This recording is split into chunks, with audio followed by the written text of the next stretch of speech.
tiver algum imprevisto, porque é a primeira vez que a gente está usando essa plataforma do Webex. Pode ser que tenha alguma coisa que a gente se perca, mas vamos ver. Boa noite, pessoal. A gente está começando mais um webinar aqui, promovido em parceria com a Student Branch da Ashford de Florianópolis e Bepsa Brasil. Então, primeiramente, eu vou apresentar para vocês brevemente sobre a Ashford, né? Uns slides para explicar o que que a gente faz. Então, como que a Ashway pode contribuir na minha vida profissional? Primeiramente, o que que é a Ashway? A Ashway é a Sociedade Americana de Engenharia de Aquecimento, Refrigeração e Ar-Condicionado. Ela conta com mais de 57 mil membros em mais de 130 países e dentre os membros existem engenheiros, arquitetos e instaladores. Então, o objetivo da Ashway hoje em dia, né, que seja uma sociedade global que promove o bem-estar humano através de tecnologias sustentáveis para o ambiente construído. Então, como que a Ashway faz isso? Financiando projetos de pesquisa, né? Qualificando profissionais para o mercado de trabalho, emite certificações, promove desafios reais de engenharia para as pessoas, é, e também desenvolve padrões técnicos, né?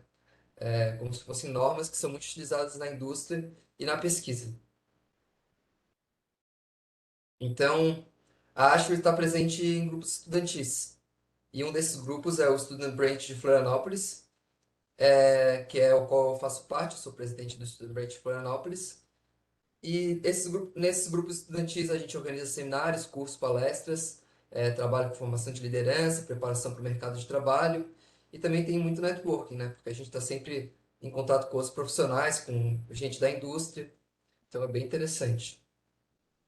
A gente, como eu falei, esses contatos que a gente tem com a indústria muitos são nossos patrocinadores, né? Então a gente tem algumas empresas bem relevantes daí no mundo, principalmente de ar-condicionado e tal, que patrocinam a Ashway. E além disso, a gente tem outras vantagens aí de participar da Ashway. A gente tem a revista da Ashway, que traz sempre as novidades da indústria e tal. A gente tem eventos exclusivos, a parte do networking, como eu já comentei, né? Que a gente conhece pessoas aí do Brasil e do mundo inteiro. Quem trabalha com projetos de ar-condicionado usa muito os handbooks da Ashway, então tem descontos na hora da compra dos handbooks da Ashway. E a gente, inclusive, eu sou membro do LABE, né, que é o Laboratório de Eficiência Energética e Edificações da UFSC, e a gente, na pesquisa, a gente usa muitos padrões da Ashway também para tomar por base, né, nos nossos estudos. Grupo de e-mail de discussão, organização de eventos. Agora o pessoal, mais tarde até o Felipe Corsi aqui vai falar um pouco mais do Mercofrio que vai rolar. E a gente, inclusive, eu vou participar aí como membro da Asher. Ganhei aí uma participação, então sempre tem os seus benefícios. E para quem é estudante, tem desconto de 90% na anuidade. Então são US$ 25 pela anuidade. Então, se tem alguém aqui que é estudante, é uma boa hora para se inscrever. A gente aqui no nosso Student Branch de Florianópolis, a gente ganhou premiações já, dentre o, a nossa região, que é a região 12 que inclui toda a América Latina e até alguns estados dos Estados Unidos. E se tiver interesse de conhecer melhor, é só entrar em contato com a gente. Se for entrar no site, é washer.org/join. Então é só especificar ali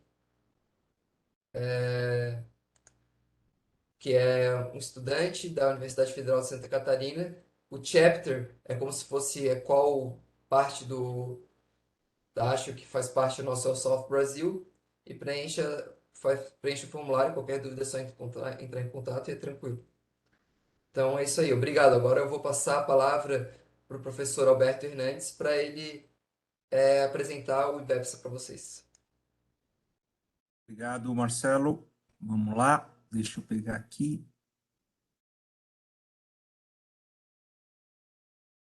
Tudo bem? Vocês estão vendo a minha tela aí, gente? Estamos. Beleza, obrigado. Boa noite a todos. Meu nome é Alberto Hernandes Neto, eu sou professor do Departamento de Engenharia Mecânica aqui da Escola Politécnica da USP em São Paulo e sou membro da IBEPSA, atualmente membro da diretoria da IBEPSA Brasil, tá? O que é a IBEPSA, né? International Building Performance Simulation Association, tá? Ela é uma associação não lucrativa, não tem lucro e está voltada para congregar, né, e juntar profissionais, pesquisadores e desenvolvedores de softwares ou de ferramentas de simulação e de uso de ferramentas de simulação no desempenho de edificações, buscando aí a melhoria do ambiente construído, tá? Nós somos hoje no mundo em torno de 4.000 membros, divididos aí em 32 filiais regionais, e aí tem o site da IBEPSA, que fornece aí informações pelos vários chapters que temos aí no mundo, tá certo? O que a IBEPSA tem de atividades? Desde conferências, workshops, webinars como esse que a gente está fazendo aí, em conjunto com o chapter da ASHRAE, tá certo?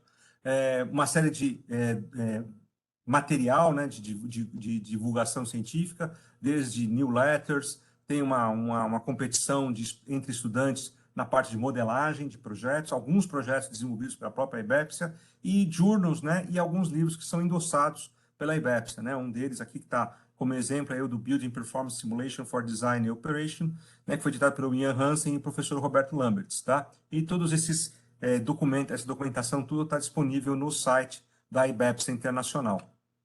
Entre as atividades também, como eu falei, de workshops e conferências, cada 2 anos a gente se reúne aí em algum lugar do mundo para fazer uma conferência sobre a questão de simulação de edificações, né? Tivemos a de 2021 em Bruges, vamos ter a de 2023 em Xangai, na China, e ainda estão abertas ainda acho que as inscrições para artigos, tá? E tivemos em 2001 no Rio de Janeiro, também tivemos uma que a gente participou aqui, tá certo? Temos aqui os países em que a IBEPSA está atuando, tá certo? Com seus chapters regionais. E a gente hoje no Brasil está na diretoria com o período de 2022 e 2024, com a professora Ana Paula Mello como presidente, o professor Roberto Lambert como vice-presidente, nosso estimado palestrante de hoje, o Anderson Lett, está como secretário aí da diretoria, o professor Martim Ordenes como tesoureiro e eu, a Joyce Carlo, o Eduardo Grala da Cunha, o David Weck, como membros da diretoria, atuando aí em atividades relacionadas com a IBEPS, tá certo? A gente tem aí no Brasil em torno de 200 membros, não há cobrança de mensalidade ou anuidade, tá certo? Então, todo o trabalho que é feito aqui é voluntário. E, é claro, se você tiver interesse de se juntar a gente, aí está marcado o site, né, o e-mail da IBEPSA Brasil, e fico à disposição de vocês para desenvolver aí, ou tiver alguma pergunta, alguma coisa sobre a IBEPSA, fico à disposição para elucidar dúvidas de vocês, tá certo?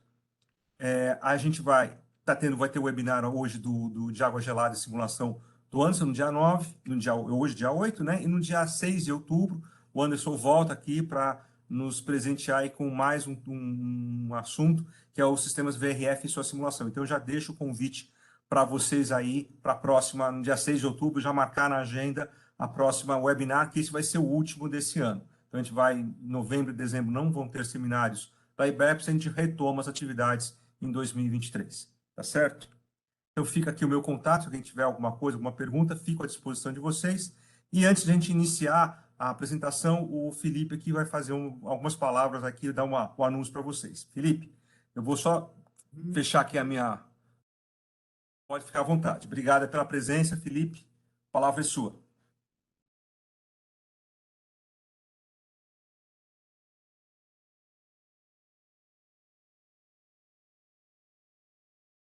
Agora sim. Obrigado, professor Alberto. Obrigado. Pessoal, sou o atual presidente do capítulo sul da ASHRAE, o South Brazil Chapter. Queria agradecer tanto o professor Alberto, como o palestrante, o Anderson Lett, o Marcelo, por terem organizado esse evento. A professora Ana e o professor Alberto, eles têm organizado junto com o USB de Florianópolis, que é um braço da ASHRAE, que está dentro da Universidade de Florianópolis, da UFSC, que eles organizam praticamente mensalmente esses seminários sobre simulação. Então, queria primeiro agradecer por estar fazendo esse empenho. Como o professor falou, todo o trabalho é voluntário, na Ashway também todo o nosso trabalho é voluntário. E é um recurso, é uma informação técnica de primeira qualidade, vocês estão vendo que são nomes que são destaques no Brasil e no mundo, que se fazem parte dessas associações. Então, eu queria agradecer por esse trabalho, por botar, se dedicar esse tempo por fazer isso aí, todos esses webinários. E eu também queria fazer um convite, né, para quem estiver presente aqui em Porto Alegre, no Mercofrio, no dia 14 de setembro à noite, nós teremos um jantar, que ele é um encontro de profissionais da área de ar-condicionado, refrigeração, aquecimento e ventilação. Ele é aberto ao público, mas ele está sendo organizado pela nossa associação, que é a ASHRAE. Ele vai ocorrer no segundo dia do Congresso Merconfrio, à noite, no mesmo complexo onde fica o Congresso. Nós estamos indo na galeteria, que é a Mamma Mia, ali no shopping. Fica o convite a todos, então, para prestigiar e participar desse encontro de quem quiser conhecer um pouco mais da Ash, conhecer os profissionais, ou simplesmente interagir e fazer um network, tá? Então, as minhas palavras são breves, o Marcelo já apresentou a Ash, queria só fazer esse registro de agradecer, né, publicamente por estar se empenhando e fazendo esse trabalho, agradecer o Anderson por se disponibilizar a dar a palestra e fazer o convite do jantar. Então, direciono a palavra direto para o Anderson, Marcelo, ou... Só deixa eu fazer uma breve É, introdução, por favor, Felipe. claro, acho que é importante. Deixa eu parar de compartilhar aqui. Obrigado. Isso aí. Tá bom. Obrigado aí, Felipe, pela participação e pelo convite aí, né? Eu acho que é importante ter esse convívio com os profissionais que é muito enriquecedor, né? Sempre que a gente tiver, eu sou membro da ASHA já faz muito tempo e a gente também tem a gente entende que essa é uma oportunidade grande de trocar experiências, informações, né? De unir aí os profissionais dessa área. Então, parabéns aí É, pelo seu trabalho. obrigado. Uma associação tem essa função, né, Alberto? Troca de conhecimento, né? Tanto por meio de networking, como por palestras. Então, é uma rede aí que se ajuda, né? E ajuda a melhorar o ambiente de trabalho de quem é dessa área de ar-condicionado e refrigeração. Bem Melhora para isso, todo mundo, né? Por isso que é com importante certeza. essas associações. Tá bem. Obrigado, Felipe.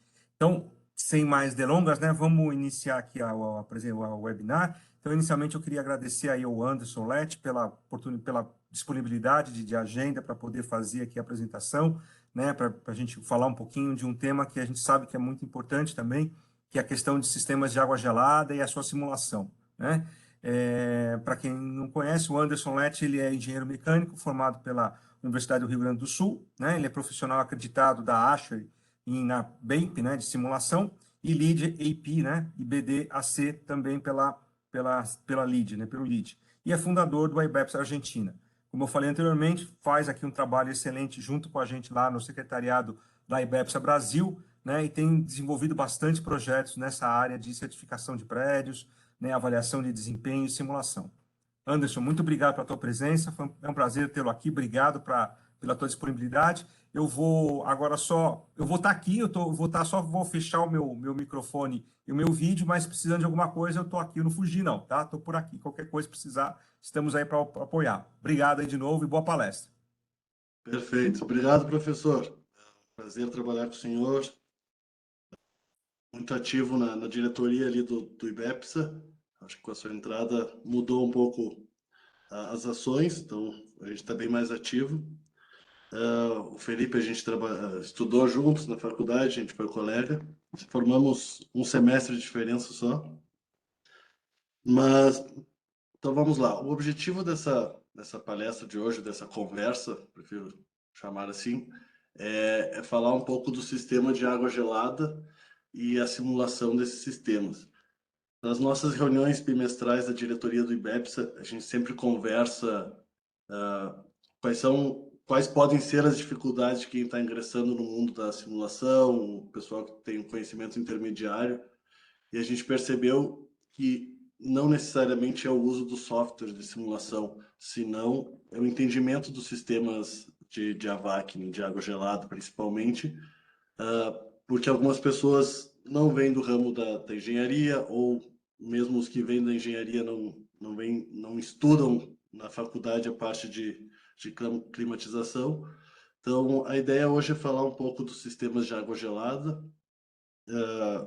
quais os tipos que tem, quais são os componentes, como que ele funciona, algumas nomenclaturas para a gente se situar ali quando o Energy Plus solicita algum dado, temperaturas também usuais. Essas temperaturas eu sempre reforço que são parâmetros base, mas não são fixos, né? Cada projeto tem as suas temperaturas e em função do clima, do tipo de edifício. Então a gente vai conversar um pouco disso. Eu ia fazer uma breve apresentação da simulação também, mas para não ficar maçante, a gente só vai falar do sistema mesmo. Então, como o professor falou, eu sou engenheiro mecânico, me formei em 2012 na URGS, junto com o Felipe.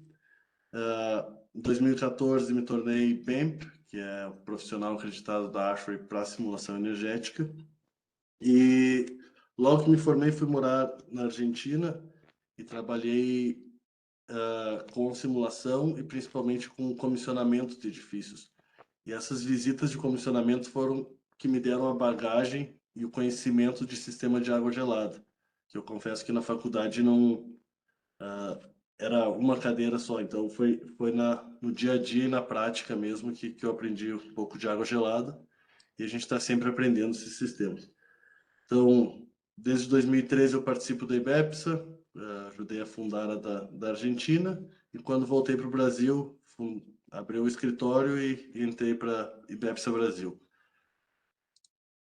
Mas vamos ao que interessa. Então, hoje a gente vai ver, como eu falei no início, os sistemas de água gelada, os principais, o tipo, como que ele funciona, esse sistema dentro do chiller e no circuito de água gelada em si, né, no water loop, quais são os componentes principais, e depois a gente vai dar uma passadinha no template ali do Energy Plus, que é algo bem simples, desde que a gente saiba os dados, os parâmetros iniciais.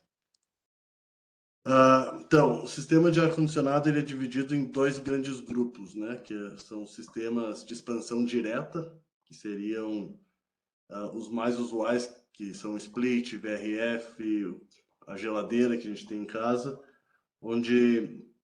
e o sistema de expansão indireta, que é o que a gente vai ver hoje, né? A grande diferença desses sistemas, ambos possuem um ciclo de refrigerante.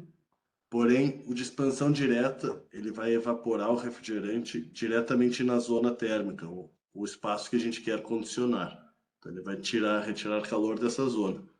O sistema de expansão indireta, aqui a gente está falando só de sistemas de compressão a vapor, tá?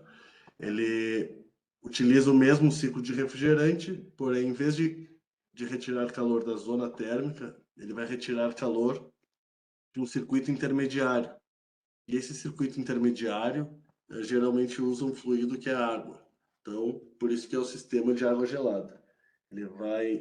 O ciclo de refrigerante vai refrigerar essa água, vai gelar ela, e ela vai retirar o calor da zona.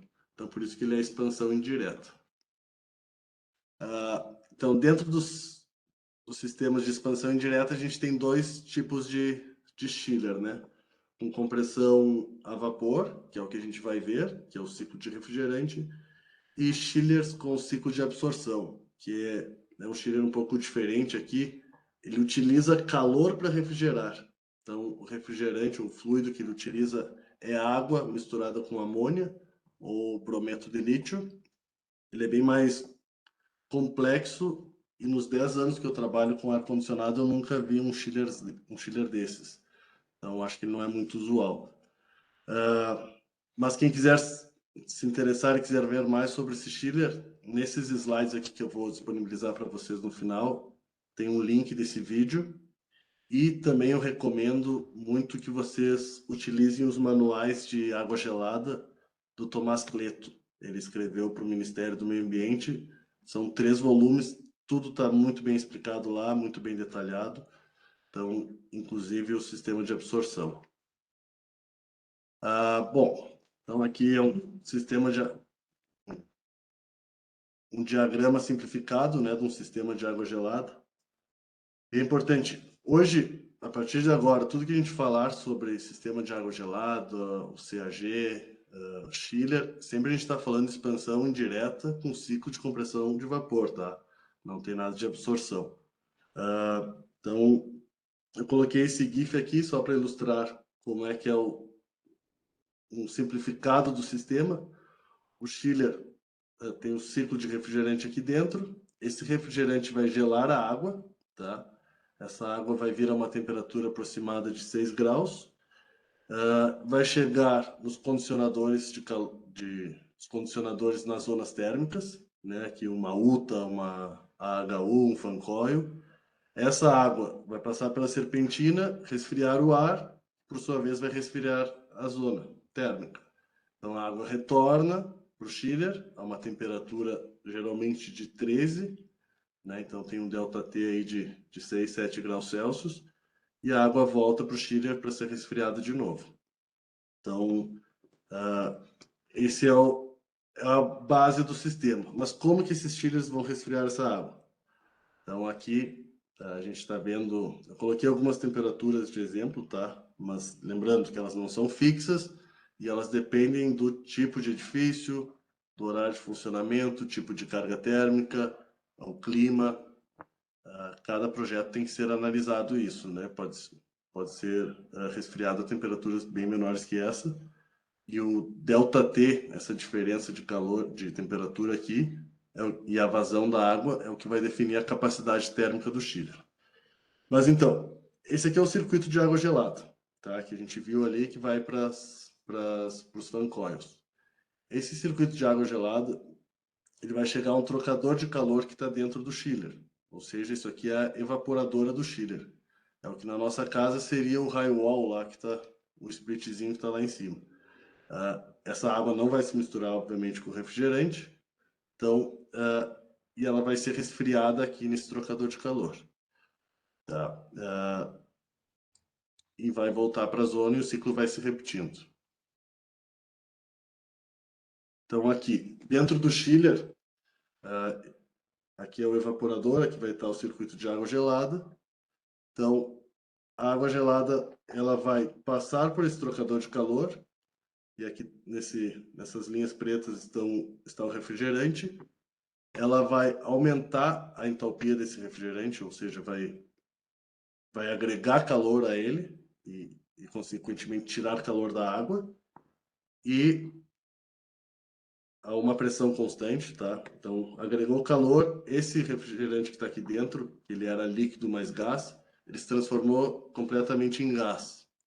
Esse gás, ele passa pelo compressor, então aqui a gente adiciona potência elétrica, e ao passar por esse compressor, ele vai mudar a sua temperatura, vai aumentar a pressão e aumentar a temperatura. Então, o ponto 2 é quando o refrigerante vai estar na sua temperatura máxima dentro do chiller, aproximadamente 42 graus Celsius, tá?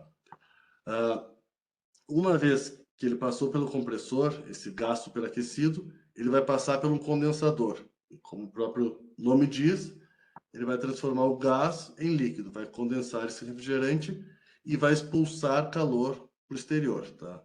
A gente vai ver depois quais são as estratégias para retirar calor do refrigerante num chiller. Pode ser por condensação a ar ou condensação a água ou evaporativo. Então, uma vez que a gente resfriou o refrigerante, ou retirou o calor desse refrigerante, a gente passa ele vai passar por uma válvula de expansão. Então, vai expandir, vai diminuir a pressão dele e ele vai se transformar em gás e líquido, né? Que era só líquido, ele vai se transformar em gás e líquido. Nesse ponto 4 é onde o refrigerante vai estar com a menor temperatura de todo o ciclo, aproximadamente 2 graus Celsius. E aqui o ciclo se repete. O bom o que eu acho legal desses sistemas é que todos os nomes são intuitivos, né? O compressor, o condensador. Então fica fácil da gente identificar isso, né, quando tiver que simular lá e ele pedir essas nomenclaturas.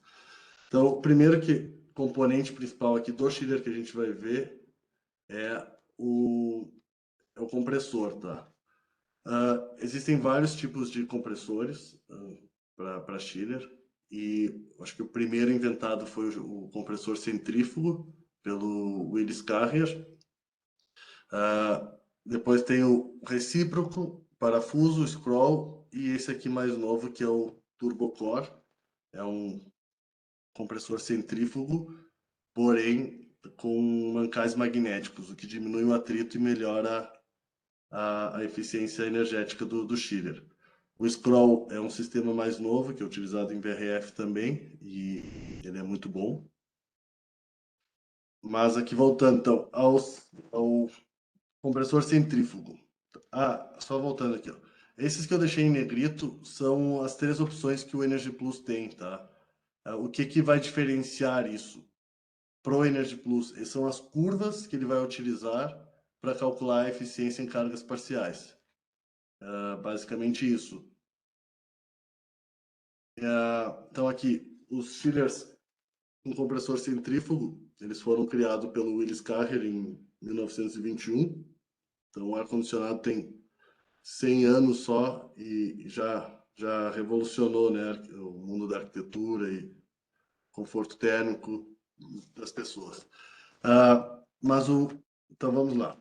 O compressor centrífugo ele é o que tem a melhor eficiência energética e mais ainda se ele tiver os mancais magnéticos que a gente falou antes.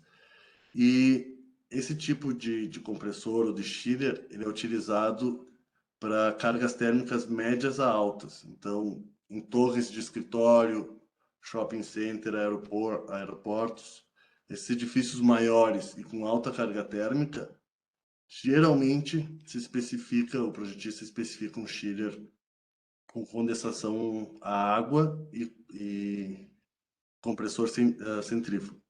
Então, o gás refrigerante vai entrar aqui uma espécie de turbina e vai, por força centrípeta, vai ser comprimido e ser levado para o compressor, tá? Esse tipo de chiller aqui, ele tem a capacidade térmica dele vai de 150 a 6.000 TR, então eles podem ser enormes. A capacidade térmica e tem um COP bastante elevado, tá? De 5 a 10 watt.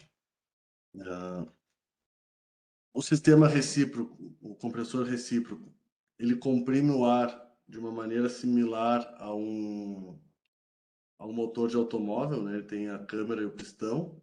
Então, o gás vai entrar na câmara aqui, o pistão vai comprimir e mandar para o condensador. Eu, particularmente, também nunca vi esse tipo de compressor. Ele não é mais utilizado, ou pouco utilizado. Ele era usado para cargas térmicas baixas a média, então eram para edifícios menores, mas talvez que tinha uma distância entre o chiller e o ponto mais longe para ser condicionado longe, né? Então não permitindo um VRF. E o COP dele não era muito bom, tá? Era de 3 a 4 watts, mais ou menos. O outro sistema que o Energy Plus considera são os compressores tipo parafuso. Ele tem 2 rotores helicoidais aqui. Então o refrigerante entra e quando essas roscas sem fim elas se encontram, comprime o refrigerante e mandando para o condensador.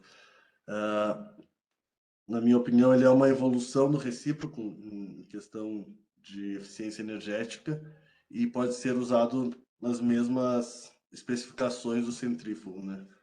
Então, uma eficiência energética melhor, porque ele consegue variar melhor a velocidade no eixo. Então, a cargas parciais ele vai comprimir mais ou menos refrigerante. Então, essa é a vantagem dele. Eu deixei aqui uma tabelinha comparativa, se alguém quiser os slides. Daí tem aqui a capacidade térmica usual de cada tipo de compressor, o COP de cada um, tipo de condensação que geralmente é utilizado e para que carga térmica. Então, o outro componente importante de um chiller para fins de simulação, na minha opinião, é o tipo de condensação, né? Que é outro parâmetro ali do Energy Plus. Então, como a gente falou antes, a condensação, né, o condensador ali, é como esse chiller vai retirar calor, como vai ser retirado o calor do refrigerante que está no ciclo ali do chiller. Então, ele pode ser condensação a água, que daí vai ter um circuito extra, né, de água de condensado, condensação a ar, que são ventiladores, um fluxo de ar que vai retirar o calor do condensador, das serpentinas, e o evaporativo, que é parecido com a água, porém com torre de circuito fechado. Então, esse aqui é um chiller condensado a água. Ele geralmente tem esse formato aqui, né? Não tem nenhum ventilador aqui. E tem os evaporadores, o compressor aqui em cima. E eles têm que ser instalados em espaços fechados. Isso, então, requer uma área, um metro quadrado maior do edifício para acomodar o chiller também. Não só as bombas como são os outros. E na cobertura do edifício ou no terreno, aí entrariam as torres de resfriamento, tá? Não sei se todos conhecem a torre de resfriamento, mas o sistema dela ela tem um circuito separado do circuito de água gelada, que a gente chama circuito de condensado ou de condensação, onde essa água aqui, essas flechinhas em vermelho, essa água veio do condensador, então ela retirou o calor do refrigerante lá, desce pelos sprinkler ou os gotejadores aqui, a água vai descer em forma de gotícula, um fluxo de ar através desse ventilador vai resfriar essa água e ela vai ficar numa bacia e dessa bacia ela volta para o condensador lá do chiller. Tá? Então ela pode ter uma distância bastante grande do chiller, ela não precisa estar próxima. Ela tem geralmente o ΔT dela, né, ou o da norma ASHRAE 90.1, ela considera que a temperatura de retorno é de 35 graus Celsius e a temperatura de alimentação que vai para o condensador é de 29,5 graus Celsius, ou seja, tem um ΔT de 5,5 aqui. Que mais? Esse sistema, é importante lembrar que em lugares mais secos esse sistema pode ser um problema, tá?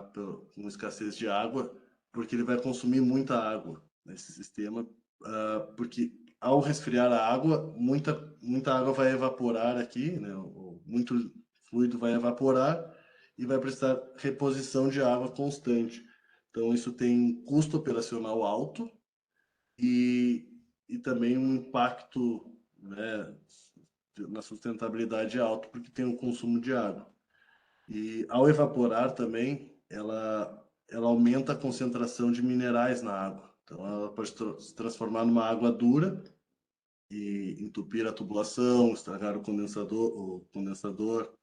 Então tem que geralmente sistemas condensado a água são muito mais eficientes, mas tem que ter esses cuidados aí na hora de projetar ou de escolher esse sistema.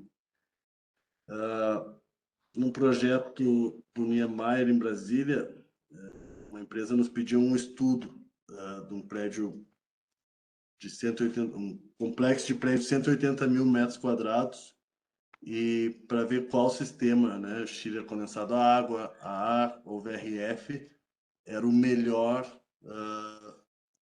lá em Brasília, tá? Então, o a água, embora ele seja mais eficiente, ele não foi escolhido justamente pelo consumo de água e às vezes na época de seca em Brasília isso pode ser um problema, né? Esses aqui são os chillers condensado a ar. Então aqui a gente vê a serpentina do condensador, né, e a tubulação de refrigerante. O refrigerante entra na serpentina.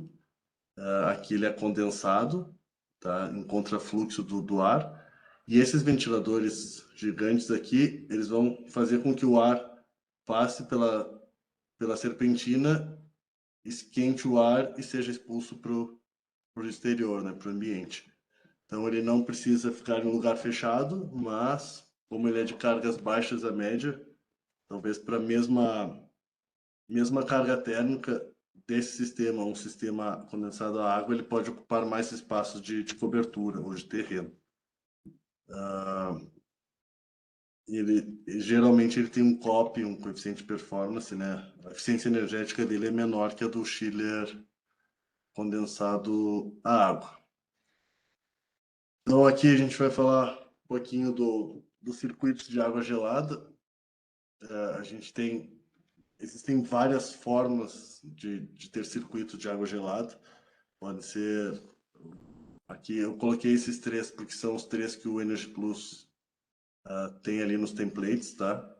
Mas existe circuito com torre de acumulação, torre de gelo, várias maneiras, ou vários tipos de circuito, mas a gente vai ver esses três aqui principais, porque são os que estão no Energy Plus, tá? O primeiro circuito é o que chama um circuito único. Ele tem tá aqui. Só falando o que é o circuito de água gelada, né? Então, tudo que a gente viu ali antes do condensador, compressor, é o que faz com que o refrigerante dentro do chiller evapore, seja resfriado e aqueça novamente. O circuito de água gelada, ou a CAG, ou Central de Água Gelada, ela é todo esse circuito que manda a água gelada para a zona e retira o calor propriamente dito do espaço da zona térmica, né? Ou de algum processo fabril. Então aqui eu coloquei as nomenclaturas para a gente ter uma ideia, saber esses nomes, né? Então esse aqui seria o anel secundário, é a parte, o anel que vai para a zona térmica. O anel primário, o circuito primário, é o que faz a troca com o chiller, tá? E depois a gente tem aqui o circuito de condensado, que é o que vai, nesse caso, né, que é a água, é o circuito que vai resfriar o refrigerante. Então, no circuito primário a gente tem as BAGP, que são as bombas de água gelada primária, as bombas de água gelada do circuito secundário, que são as que enviam a água para os fan coil ou para as UTAs, e aqui a gente tem as BACs, que são as bombas que vão mandar a água vão puxar a água da torre, tá? Então a gente vai falar, quando a gente falar em circuito primário e secundário, são esses aqui. Então o primário geralmente é o que envia a água para o chiller e o secundário é o que envia a água para os condicionadores. Então o circuito único, ele tem uma vazão de água constante e tem uma vazão, ele só tem um conjunto de bombas no setor primário e a vazão é constante de água.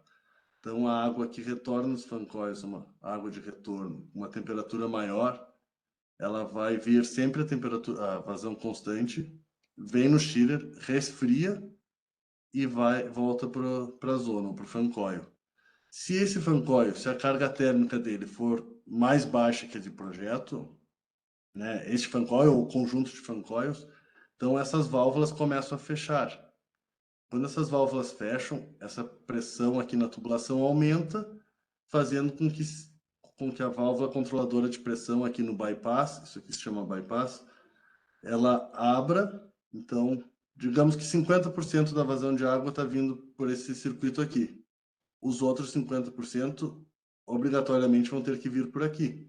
Por quê? Porque essa vazão tem que ser sempre 100%, né? É uma vazão constante. Ele é um sistema mais simples, mais barato, o controle dele é relativamente simples, porém, ele consome muita energia, né? Porque essas bombas estão sempre funcionando, sempre em cargas completas, sempre a carga plena. Ou seja, se ela tem uma potência de 22 kW, ela vai trabalhar sempre na potência máxima, ela nunca vai variar essa potência dela. E isso vai consumir muita energia. Outro problema desse sistema aqui é que, lembram que, eu não sei, acho que eu falei antes, o calor, né, a capacidade térmica do chiller depende da vazão de água, do ΔT, né, a diferença da temperatura que está sendo alimentada e retornada, essa diferença de temperatura, e do calor específico da água. Então, se eu tiver uma vazão requerida aqui nos espaços muito baixa, perdão, uma carga térmica muito baixa, e a minha vazão vai ser constante, então meu ΔT vai ser baixo. E o chiller vai perder eficiência. Isso vai gerar o que o Tomás chama ali nos seus manuais de síndrome do baixo ΔT. Isso pode gerar problema de controle e principalmente de eficiência, tá? Então esse sistema ele é bastante suscetível a esses problemas. Aqui tem o sistema primário, né, o primário variável, e não tem o secundário. Esse sistema ele é o mais eficiente desses três. Ele é o mais, digamos, o mais moderno, porque os chillers precisam ter variador de velocidade aqui no que para variar variar a vazão de água no chiller, ele precisa aceitar isso. Então, o que é esse sistema em relação ao outro? Ele também tem bomba só no primário, porém essas bombas elas têm variador de velocidade. O que isso faz? O variador de frequência. Ele vai diminuir a frequência da bomba, ela vai trabalhar a vazões menores e vai consumir menos energia, porque quando tu baixa, geralmente se ela está trabalhando a 50% da capacidade dela, o consumo de energia é 70% menor que se ela tivesse a 100%. Então, ao baixar a velocidade dela, a gente está consumindo muito menos energia. Então, aqui, esse sistema, ele vai mandar a vazão aqui, como o outro, mas conforme essas válvulas aqui, de vários fan coils forem fechando, em vez de ele mandar, digamos que está passando 50% da água aqui, que é a carga térmica no edifício está 50% menor, porque é de manhã cedo, ou porque é inverno, pelo motivo que for. Então, em vez de passar os outros 50% aqui, como no sistema anterior, ela vai baixar a velocidade da bomba, ou seja, vai baixar a vazão, e esse espaço aqui vai ficar fechado. O bypass não vai modificar. Ele só vai abrir o bypass quando essas bombas, ou quando a vazão, o chiller tem especificado uma vazão mínima. Então, se esse chiller trabalha, a vazão mínima dele é 20% da vazão de carga plena, então e aqui está pedindo 10, então vou ter que deixar passar 10% aqui, para poder trabalhar a 20% da vazão. Esse sistema aqui, o anterior, perdão, esqueci de falar, com válvulas de 2 vias, ele permite que cada chiller, se a carga térmica diminuir, eu posso desligar um chiller, né, o controle dele. Os mais antigos tinham uma válvula de 3 vias, não permitiam isso, tá? Então o consumo energético era maior ainda. Esse sistema é a mesma coisa, tá? Se a carga térmica do edifício for baixa, ele pode desligar um chiller e uma bomba e ficar operando só com um.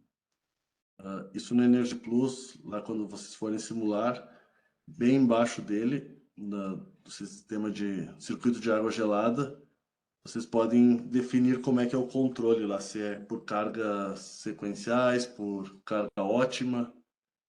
Por exemplo, se cada chiller, o ponto ótimo dele de eficiência for a 40%, eu posso programar isso no controle dele e no Energy Plus, tá?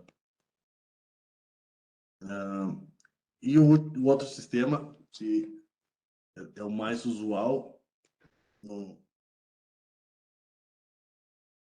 para edifícios grandes, eu acho que 90% das nossas simulações para edifícios com carga térmica alta, elas usam esse tipo de sistema aqui, que é o primário constante e o secundário variável. Ela tem uma eficiência melhor que aquele primeiro, que é o circuito único, ou seja, esse anterior aqui, o primário variável, ele consome 40% menos que o circuito único. E esse aqui consome 30% menos que o de circuito único, tá? Mas ele consome mais que o anterior ali de primário variável sem secundário. Por quê? Porque essas bombas estão ligadas constantemente. O que ele vai variar é a vazão de água que vai para os fan coils aqui. e ele tem um bypass livre, tá? Então, aqui não tem nenhuma válvula controladora de pressão. Se a água não for, se ele reduzir a vazão aqui de água, a água automaticamente vai para cá e mantém aqui a 100%.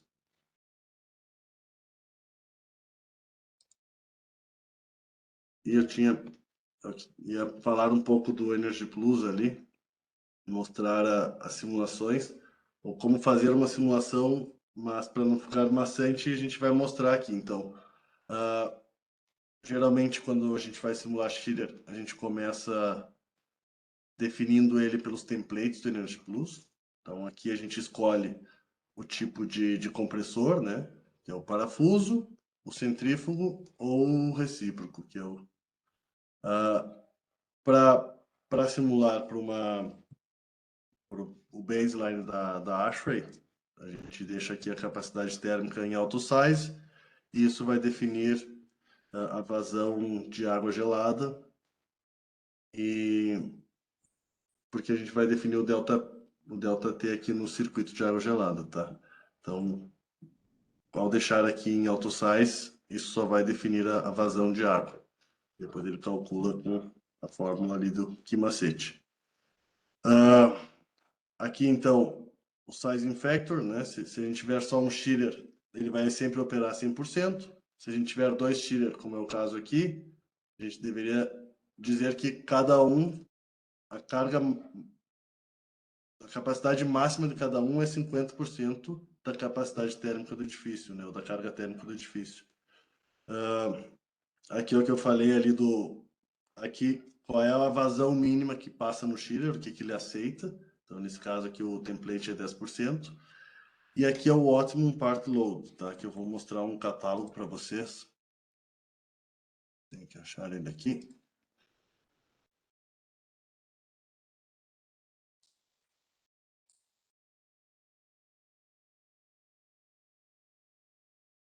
Aqui qual é em quantos por cento da carga plena dele o chiller tem a melhor eficiência. Isso é o que a gente coloca aqui. Isso depende de cada chiller e de cada Não está aparecendo o catálogo, viu, Anderson? Não mostrei ainda, professor, mas obrigado por avisar. Vou mostrar aqui. Aqui a gente tem a seleção de um chiller da Trane, tá? Isso a gente não encontra no catálogo, tá? No catálogo comercial que está na internet, esses dados não estão, porque o chiller, ele depende de várias coisas para ter as eficiências dele, desde o tamanho do shell dele, da evaporadora, do tamanho do condensador. Então, cada vez que for simular um chiller, tem que pedir isso para o fabricante com as temperaturas ARE, tá? A norma de desempenho nova que o professor Lamberts está criando, ela vai exigir isso também, mas para as temperaturas de cada cidade. Vai ser algo bem interessante. Então, aqui, esse chiller da Carrier, ao selecionar ele, o fabricante nos dá essa curva aqui, ó. Essa aqui é a curva de eficiência, só que ela está ao contrário, tá? Porque ela está em inglês aqui, que é quilowatt por tonelada. A gente usa tonelada por quilowatt, né? Watt por watt, mas só que a capacidade dividido pelo consumo. Então, esse chiller aqui, onde tiver, quanto menor for o ponto, mais eficiente ele é. Então, esse chiller está com um ponto de eficiência dele maior, talvez a 60% da carga parcial dele. Então, seria esse valor que a gente ia imputar ali no Energy Plus, tá? Se fosse o caso. Mas dá para falar desse catálogo aqui, aproveitando que eu estou com ele. Aqui tem isso aqui é o COP, a cargas parciais, isso é importante também para definir o IPLV. Tá? Ele também está ao contrário aqui, né? Nós usaríamos 3,51 sobre esse valor aqui. Então, aqui seria no Energy Plus como que a gente vai definir o chiller. Aqui nessa parte aqui, que seria o circuito de água gelada, a gente vai definir como que é o circuito de água gelada. O controle da bomba, né, se ela é intermitente ou contínua. Intermitente quer dizer que quando Quando não houver carga térmica, a bomba desliga automaticamente e o contínuo, ela vai ficar sempre ligada, a não ser que tenha um schedule desligando ela, que seria o controle do...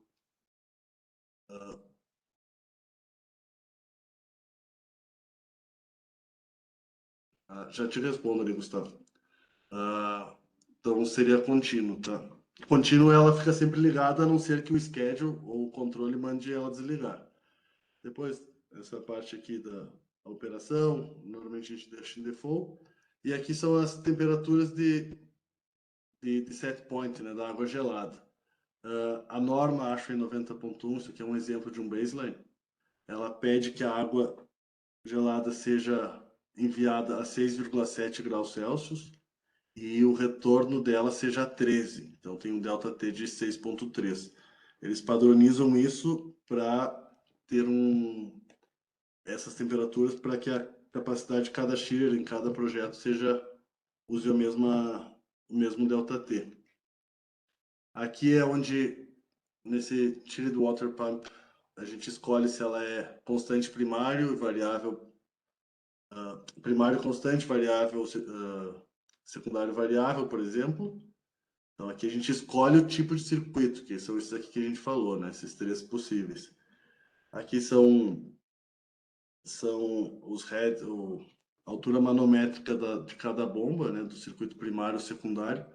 Isso, juntamente com a eficiência da bomba, que o Energy Plus, nesse caso, considera 70%, e a vazão máxima de cada uma, ele vai calcular a potência dessas bombas. Então, isso quando alguém for simular e ele pedir qual é a potência da bomba, é em função desse cálculo aqui, tá? Aqui é a definição de alguns controles, a bomba de condensado. Aqui é o tipo de configuração da bomba primária, se é uma bomba por chiller, se é uma bomba para o circuito de água gelada inteiro. A secundária é a mesma coisa, se é uma bomba ou se é um barrilete de bombas. E aqui é o que eu falava antes, ó, o sequential load. Se a gente tiver dois chillers, por exemplo, a gente tem 40% da carga, tá, do edifício, carga térmica. Ele vai desligar um e esse aqui vai trabalhar ao seu 80%, né?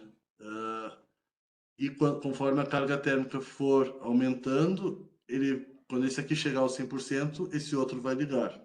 Esse é o sequential load. Se a gente deixar ali no optimum start, ele vai fazer com que os dois chillers trabalhem o mais próximo possível desse ponto aqui, tá? De melhor eficiência.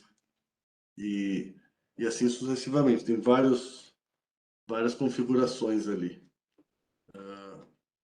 Eu acho que era isso, professor e Marcelo.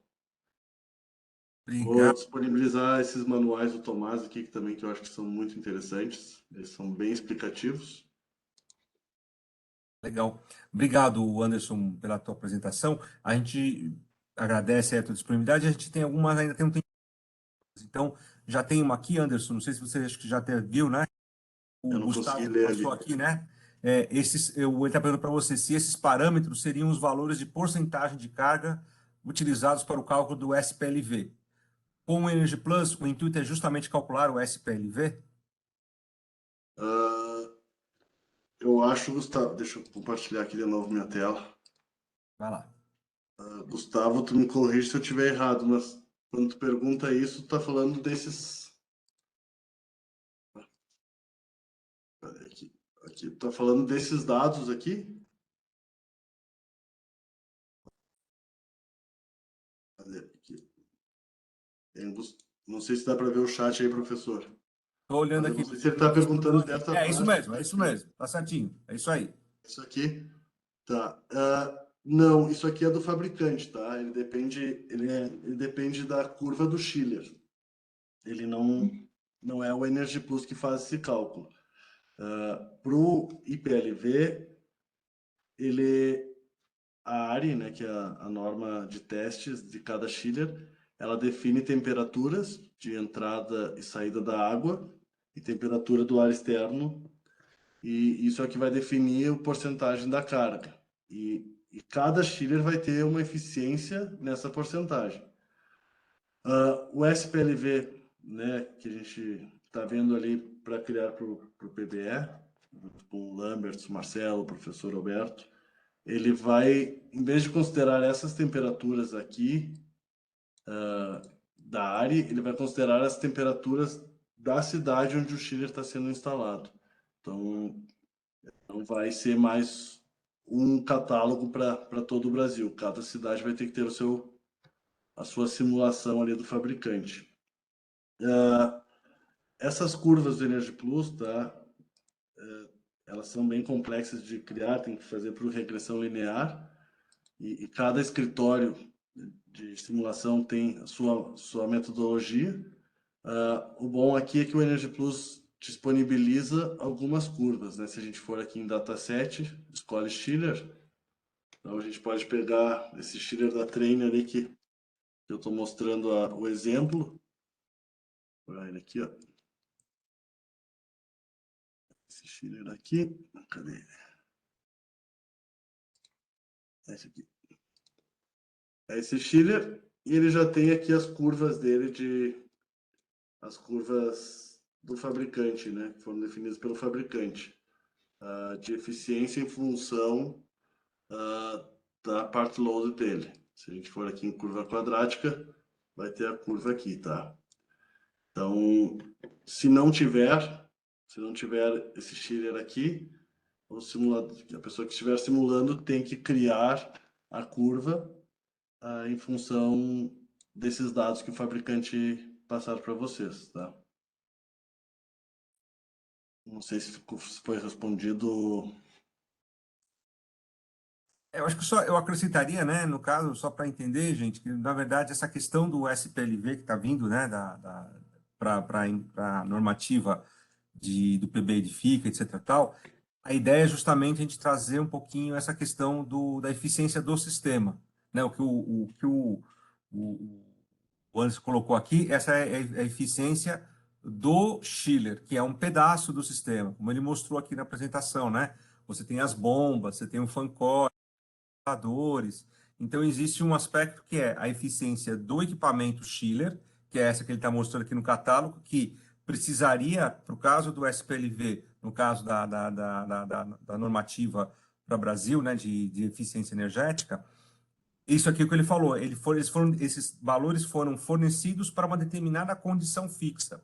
O que vai acontecer é que a gente vai precisar, além desse valor, vai ser necessário os valores em função do clima e das definições de carga, né, parcial que vai ter no sistema, em função da localidade. Então, isso vai exigir, por exemplo, solicitar, por exemplo, para quem for fazer a simulação ou avaliação junto ao PB Edifica, que vai necessitar bater na porta lá do fabricante ou do fornecedor e pedir esses dados, porque esse que está mostrado aí na tela pelo Anderson, eles são fornecidos para uma condição de norma fixa, né? E eventualmente a gente vai precisar desses valores para outras condições de operação, em outras condições de temperatura de bulbo seco e bulbo úmido. Então, isso que vai exigir um pouquinho mais de trabalho do pessoal da área para levantar esses dados junto ao fabricante, né? E, consequentemente, do fabricante fornecer isso.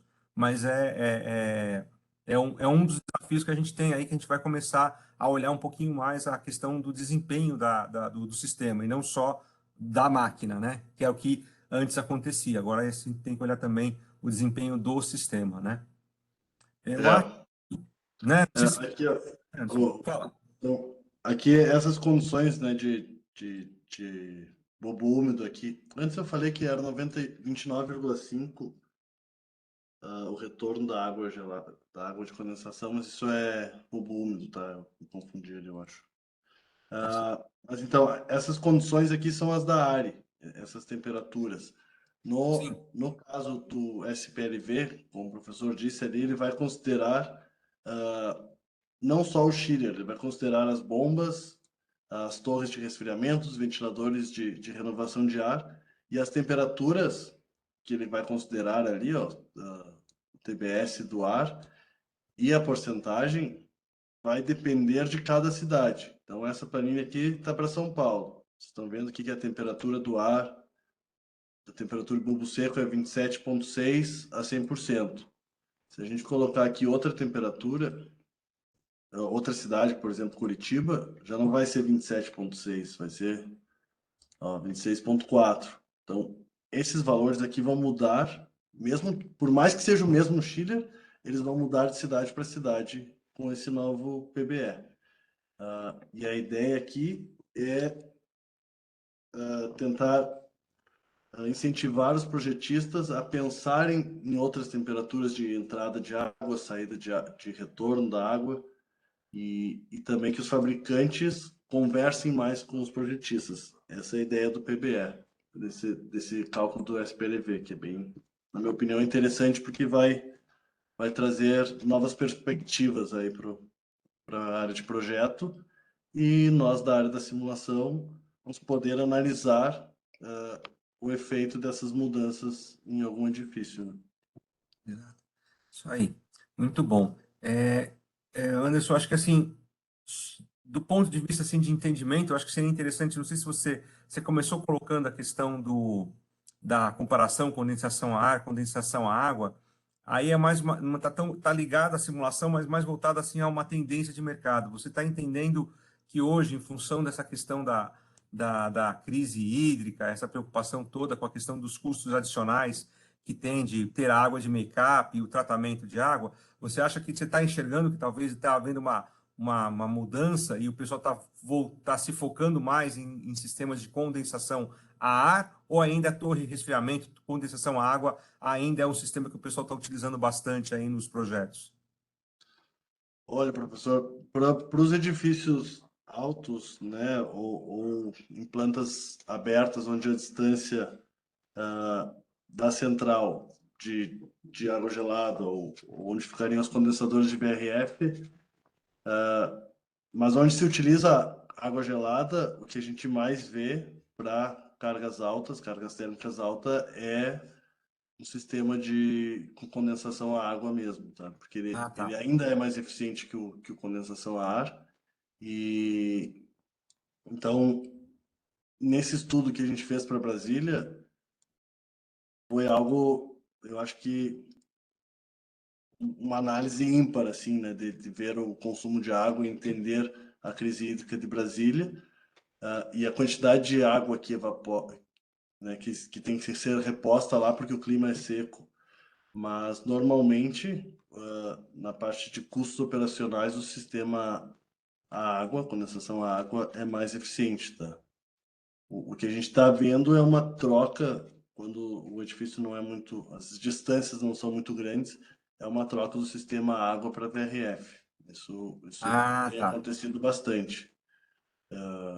Claro que cada sistema tem os seus prós e contras, né? Mas a gente percebe isso, essa mudança, assim, para VRF. Perfeito. Tá. Muito bom. Eu acho que no momento não temos mais perguntas, não sei se acho que não tem mais perguntas no momento, então eu vou agradecer aí a participação de todos, agradecer aí a disponibilidade do Anderson, que, né, trouxe aí, conseguiu, né, conseguir resumir tudo isso, assim, toda essa informação nesse tempo é difícil, É difícil. é Eu uma, tinha é uma, é uma preparado. tarefa, né, complicada, mas eu agradeço muito pelo teu esforço, obrigado pela ajuda. Vamos contar com a tua presença daqui a pouco, né, daqui a um mês mais ou menos, no dia, voltando a reforçar o convite para todos, no dia 6 de outubro, o Anderson volta aqui para falar um pouquinho de simulação de VRF, né, e a sua simulação, né, num outro webinar que nós vamos desenvolver. E eu deixo aqui meu agradecimento a todos que participaram, ficaram até com a gente até esse momento. E reforço uma gentileza para vocês. A gente vai mandar depois um formulário de avaliação do webinar, para que a gente possa fazer uma avaliação de como é que foi o webinar para vocês, o que vocês gostaram. A gente tem um campo para sugestões, então fiquem à vontade de sugerir novos temas. A gente está sempre buscando aí inovar, renovar os temas para a gente poder trazer para vocês informação de qualidade e que vai de alguma forma auxiliar o dia a dia aí do trabalho aí do profissional dessa área de simulação, tá bom? Então, de novo, Anderson, obrigado. Foi um prazer tê-lo aqui, né? E a gente vai se falando aí. Deixo você para dar suas palavras finais, depois o Marcelo pode entrar aí para finalizar o evento. Obrigado. Então, queria agradecer a oportunidade aí da IBEPS e da Ashley de participar, agradecer a todos que assistiram e fizeram perguntas, e eu deixo aqui os meus contatos, tá? Caso vocês queiram os slides, os manuais do professor, do Tomás Cleto, perdão, o catálogo exemplo da Train, as planilhas do PBE, do novo SPLV. Então, aí estão meus contatos, pode só escrever que eu mando essa documentação aí. Tá bom? Só Muito depois obrigado, professor Marcelo, Felipe, Obrigado, pela Anderson. Esqueci oportunidade. de falar uma coisa. Depois a gente vai ficar disponível, esses webinars ficam gravados e ficam disponíveis tanto no site da IBEPSA quanto da Ashray, né, Marcelo? Então, aí se a pessoa depois quiser assistir de novo, tá aí, fica disponível, né? Inclusive, eu queria aproveitar esse gancho para pedir desculpa que a gente teve um problema que a gente perdeu o acesso ao GoToWebinar, que era a plataforma que a gente via fazendo os webinars até então. Por isso que a gente mudou de link e tal. E a gente acabou perdendo também os vídeos que a gente tinha salvo lá no GoToWebinar. Então, quem está tentando assistir vídeos gravados agora, a gente não está conseguindo. A gente está tentando recuperar esses vídeos que estão nessa plataforma. Então, a partir do momento que a gente conseguir recuperar, a gente põe de novo lá no site. Mas a princípio a gente tá só com esse vídeo de hoje que a gente vai ter gravado lá. E assim que a gente conseguir os mais antigos, a gente vai colocar lá. Tá bom, beleza. Só tem mais uma pergunta do E Gustavo claro, aqui. Ele Tem? pergunta se condensação a ar com aspersão de água periódica, que é o sistema evaporativo, se ele é muito utilizado. Eu particularmente nunca vi isso, Gustavo, um sistema evaporativo, tá? Por isso que eu nem mencionei aqui, mas eu acredito que se utiliza, né? Senão não estaria Ele aí é no mais mercado. comum em sistemas de data center, né? Em alguns processos industriais, né? Mas não é Pode ser. na área, vamos dizer, em edifícios comerciais, Na área de conforto. torre aberta, né? Ok. Bom, desculpa, mas Perfeito, então. entramos aqui bom, numa bola dividida aqui. sobre o manual do sistema de ar-condicionado que o Anderson comentou, é, a gente gostaria, inclusive, a gente botaria disponível daí no site do PBE, fica para todo mundo ter acesso pelo site também, então se puder passar, eu encaminho ali para o responsável do site. E quem tiver interesse já no próximo webinar do Anderson Lett, no mês que vem, eu coloquei o link ali no chat de Sistemas BRF sua simulação. Eu quero agradecer todos os presentes aqui do webinar hoje, agradecer o professor Alberto e o Bebson mais uma vez, a Ashley e o nosso palestrante Anderson Lett, muito obrigado e até mais. Isso aí. Boa Boa noite. noite, gente. Tudo de Tchau, tchau. bom. Boa noite, Saúde para pessoal. todos aí. Se cuide. Até logo.